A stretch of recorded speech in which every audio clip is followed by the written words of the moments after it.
Hello everyone, welcome to our YouTube channel. तो यहाँ पर first year diploma in pharmacy biochemistry and clinical pathology का जो subject है उसका इंट्रोडक्शन हम यहाँ पर देखने वाले हैं। सो चलिए शुरू करते हैं। तो अब यहाँ पर समझेंगे, सबसे पहले बायोकेमिस्ट्री जो टर्म आता है, ये टर्म जो है दो टर्म्स इसमें है। जो वर्ड है बायोकेमिस्ट्री दो टर्म से मिलकर के बना है। सबसे पहला टर्म जो है वो है बायो, ठीक है। तो बायो का मतलब क्या होता है? लिविंग होता है, ठीक है। कोई जिंदा चीज़ जो होती है उसको कहा जाता है बायो, ठीक है। जैसे लिविंग क्या है? प्लांट्स हैं, एनिमल्स हैं, तो वो बायो है, लिविंग होते हैं। केमिस्ट्री का क्या मतलब होता है? केमिस्ट्री का मतलब आपको पता होगा, सिंपली वो क्या होता है? एक स्टडी है, एक स्टडी है किसकी? केमिकल्स की जो स्टडी की जाती है उसे कहा जाता है केमिस्ट्री, ठीक है। ये जिसके अंदर सारे केमिकल्स आ जाते हैं। तो लिविंग केमिकल्स, ठीक है। यानी बायोकेमिस्ट्री एक ऐसा सब्जेक्ट है जिसमें किसी के बारे में पढ़ाया जाता है कि कुछ ऐसे लिविंग ऑर्गेनिजम्स हैं या फिर जो लिविंग ऑर्गेनिजम्स हैं उनके अंदर जो केमिकल्स होते हैं, उनकी जो केमिस्ट्री होती है उसकी स्टडी करना ही बायोकेमिस्ट्री कहलाता है। जैसा कि इसकी डेफिनेशन में भी दिया गया है, ठीक है। क्या है? The study dealing with the chemistry of living system is known as biochemistry, ठीक है। यानी बायोकेमिस्ट्री क्या है? एक ऐसी स्टडी है जो किसके साथ डील करती है, ठीक है, लिविंग सिस्टम की केमिस्ट्री के साथ में डील करती है, उसे ही कहा जाता है बायोकेमिस्ट्री। अब यहाँ पर जो बायोमॉलिक्यूल्स के बारे में बताया गया है, ठीक है। जो इंसान की बॉडी होती है, बॉडी के अंदर बहुत सारे केमिकल्स होते हैं, उसी के अंदर बॉडी के अंदर बायोमॉलिक्यूल्स भी होते हैं, ठीक है। बायोमॉलिक्यूल क्या होते हैं? जैसे कि प्रोटीन हो गया, कार्बोहाइड्रेट हो गया, फैट हो गया, ये सारी हमारी बॉडी में प्रेजेंट रहता है, आपको पता होगा। तो इन्हीं को बायोमॉलिक्यूल्स कहा जाता है। अब ये बायोमॉलिक्यूल्स किस तरह के होते हैं, इनका नेचर क्या है, इनकी भी स्टडी की जाती है पर्टिकुलरली कि कितने टाइप्स के होते हैं और क्या क्या इनके अंदर होता है।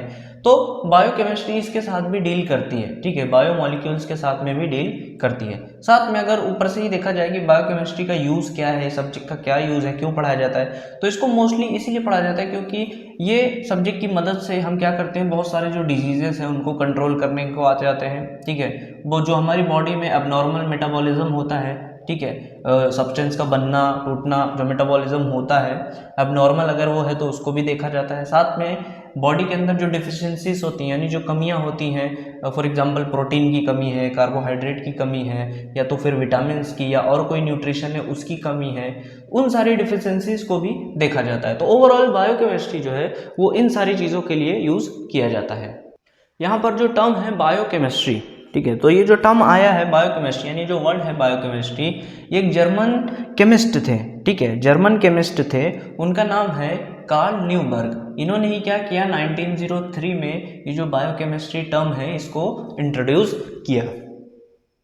अब यहाँ पे क्या है कि जो बायोकेमिस्ट्री जो कैसे स्टडी की जाती है, वो सेल के जरिए स्टडी की जाती है, ठीक है। जैसे कि आपको पता है कि जितने भी लिविंग क्रिएचर्स होते हैं, प्लांट्स हो चाहे एनिमल्स हो, वो सारे किससे बने हुए होते हैं? सेल्स से मिलकर के बने हुए होते हैं, ठीक है। तो सेल्स जो हैं ये दरअसल दो टाइप के होते हैं, ठीक है। एक जो टाइप होता है वो होता है प्रोकैरियोटिक, तो प्रोकैरियोट्स भी इनको कहा जाता है। और दूसरा टाइप जो होता है वो होता है यूकैरियोटिक्स, ठीक है।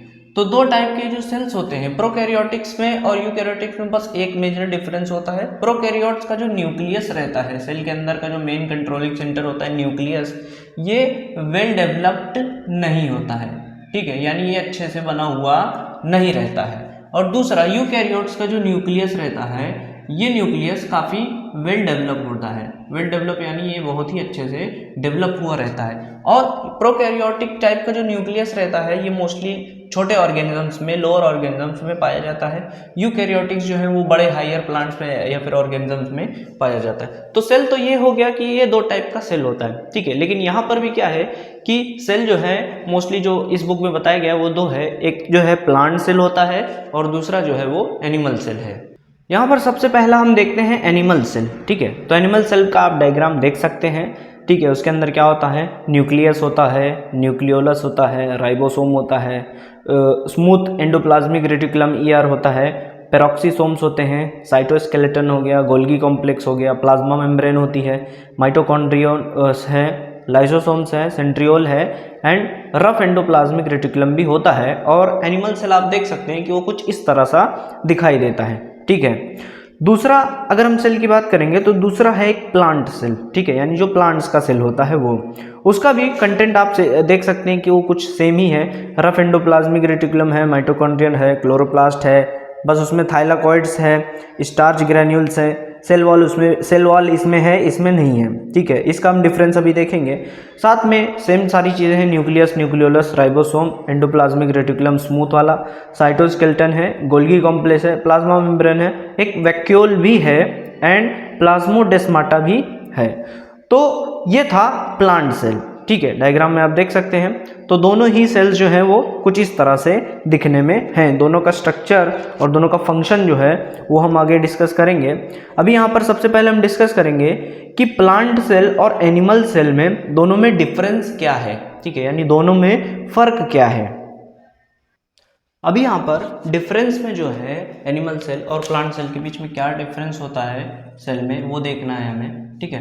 तो डिफरेंस जो है वो कुछ 6 डिफरेंस यहाँ पर मेजर हमने रखे हैं, ज़्यादा नहीं रखे हैं, ठीक है। और इसको आप देखेंगे कि एनिमल सेल में क्या होता है कि जो सेल वॉल होती है वो नहीं होती है, ठीक है। एनिमल सेल में सेल वॉल नहीं होती है, लेकिन प्लांट सेल में सेल वॉल जो है वो होती है, वो प्रेजेंट रहती है, ठीक है।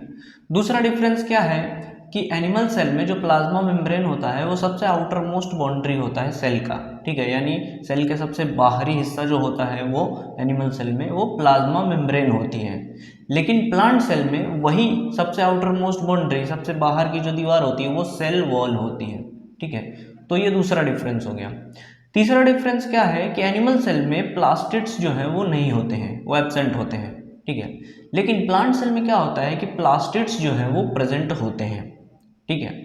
उसके बाद चौथा डिफरेंस हो गया कि लाइसोसोम्स जो है वो प्रेजेंट होते हैं एनिमल सेल में, लेकिन प्लांट सेल में लाइसोसोम्स आर यूजुअली एब्सेंट, नहीं होते हैं लाइसोसोम्स। फिर एनिमल सेल में पांचवा डिफरेंस ये है कि यहाँ पर पेयर ऑफ सेंट्रियोल्स भी प्रेजेंट होते हैं, ठीक है। लेकिन प्लांट सेल में जो सेंट्रियोल्स हैं वो एब्सेंट होते हैं।